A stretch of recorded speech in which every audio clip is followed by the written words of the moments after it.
কল্পনা করুন, মধ্যপ্রাচ্যের আকাশ হঠাৎ হাজার হাজার মিসাইল ও ড্রোনে ছেয়ে গেছে। বিশ্বের সবচেয়ে নিরাপদ বলে পরিচিত দুবাই ও আবুধাবির মতো শহরগুলোতে আগুনের শিখা দেখা যাচ্ছে।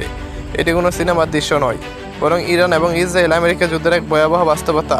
ফেব্রুয়ারি মাসের শেষের দিকে ডোনাল্ড ট্রাম্পের ঝুঁকিপূর্ণ সিদ্ধান্তের মাধ্যমে শুরু হয় এই যুদ্ধ এখন কেবল মধ্যপ্রাচ্যে সীমাবদ্ধ নেই, বরং পুরো বিশ্বের অর্থনীতিকে ধ্বংসের মুখে ঠেলে দিচ্ছে। যুদ্ধের প্রথম 6 দিনে মার্কিন সামরিক বাহিনী ইরানের বিভিন্ন স্থানে 2000-এরও বেশি বিমান হামলা চালিয়েছে। তারা ইরানের নৌবাহিনীর প্রায় সকল বড় বড় জাহাজ ডুবিয়ে দেয়। এমনকি শ্রীলঙ্কার উপকূলে একটি ইরানি রণতরী ধ্বংস করে আমেরিকা দ্বিতীয় বিশ্বযুদ্ধের পর প্রথম সাবমেরিন কিল রেকর্ড করেছে। ইসরায়েলি বিমান বাহিনী দাবি করছে যে তারা প্রতিদিন ইরানে প্রায় 1000টি লক্ষ্যবস্তুতে আঘাত করছে। তাদের মূল লক্ষ্য হলো ইরানের সামরিক শক্তিকে একেবারে পঙ্গু করে দেওয়া, যাতে বর্তমান সরকার পুরোপুরি ভেঙে পড়ে। এর ফলে মধ্যপ্রাচ্যের মানচিত্রে ইরান এখন এক বিশাল ধ্বংসস্তূপ। ইরানও দমে যাওয়ার পাত্র নয়। তারা তাদের অস্তিত্ব রক্ষায় পাল্টা হামলা শুরু করেছে পুরো মধ্যপ্রাচ্য জুড়ে। ওমান, সৌদি আরব, কাতার, কুয়েত এবং বিশেষ করে সংযুক্ত আরব আমিরাতের উপর শত শত ব্যালিস্টিক মিসাইল ছোড়া হচ্ছে। দুবাই গত কয়েক দশক ধরে নিজেকে একটি নিরাপদ এবং স্থিতিশীল বাণিজ্য কেন্দ্র হিসেবে গড়ে তুলেছিল, কিন্তু এই যুদ্ধে দুবাইয়ের সেই শান্ত স্বর্গ ইমেজ ভেঙে চুরমার হয়ে গেছে। দুবাইয়ের বিখ্যাত ফেয়ারমন্ট হোটেল এবং বুর্জ খলিফা আল আরবের মতো জায়গায় ইন্টারসেপ্ট করা মিসাইলের ধ্বংসাবশেষ এসে পড়েছে। প্রথমবার কোনো যুদ্ধে অ্যামাজনের এআই ডেটা সেন্টারের মতো গুরুত্বপূর্ণ স্থাপনায় সরাসরি হামলা হলো। বিশ্বের ধনকুবেরা এখন দুবাই ছাড়ার কথা ভাবছেন, কারণ এই যুদ্ধ দেখিয়ে দিয়েছে যে মধ্যপ্রাচ্যের কোনো জায়গায় আর নিরাপদ নয়।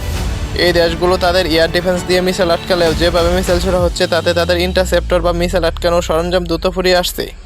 এই যুদ্ধের সবচেয়ে ভয়াবহ দিক হলো বিশ্বের অর্থনীতিতে এর প্রভাব পড়বে।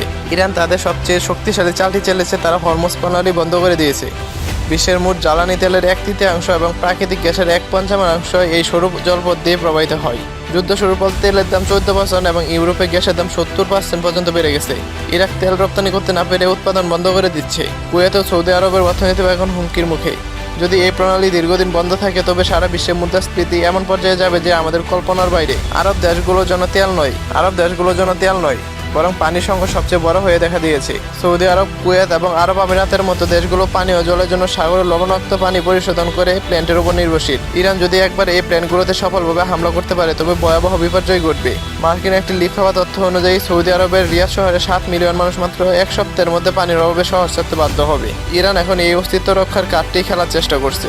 এই যুদ্ধ কেবল ইরান এবং আমেরিকার মধ্যে নেই, রাশিয়ার ইন্টেলিজেন্স ইরানকে সাহায্য করছে। অন্যদিকে ইউক্রেন আরব দেশগুলোকে ড্রোন ধ্বংস করার বুদ্ধি দিচ্ছে। এমনকি আমেরিকার B-2 বোমারু বিমান এখন ব্রিটিশ গাড়ি ব্যবহার করে হামলা চালাচ্ছে। তুরস্ক, যে কিনা নেটোর সদস্য, তাদের উপর ইরানি মিসাইল পড়ায় নেটোর আর্টিকেল 5 সক্রিয় হওয়ার সম্ভাবনা দেখা দিচ্ছে।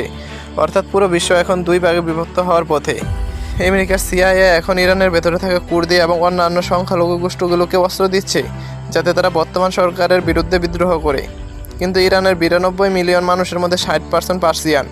তারা বর্তমান সরকারকে ঘৃণা করলেও দেশ ভেঙে যাওয়া বা গৃহযুদ্ধ সম্ভবত চায় না। ইরাক ও সিরিয়ার মতো ইরান যদি একটি ব্যর্থ রাষ্ট্রে পরিণত হয়, তবে সেখান থেকে যে উদ্বাস্তু সমস্যা এবং সন্ত্রাসবাদ ছড়িয়ে পড়বে তা সামলানোর ক্ষমতা বিশ্বের নেই। ডোনাল্ড ট্রাম্প এখন একটি বিশাল গর্তে পড়েছেন। তিনি যদি যুদ্ধ বন্ধ করেন তবে ইসরায়েল এবং মিত্র দেশগুলো খেপে যাবে। আর যদি যুদ্ধ চালিয়ে যায় তবে বিশ্ব অর্থনীতিতে ধ্বংসের পথে যাবে, যা তার নিজের জনপ্রিয়তা কমিয়ে দেবে। মধ্যপ্রাচ্যের এই দামাদল কি শেষ পর্যন্ত নিভবে, নাকি এটি হবে বর্তমান সভ্যতার সবচেয়ে বড় সংকটের শুরু? আপনাদের কি মনে হয়? কমেন্টে আমাদের অবশ্যই জানাবেন।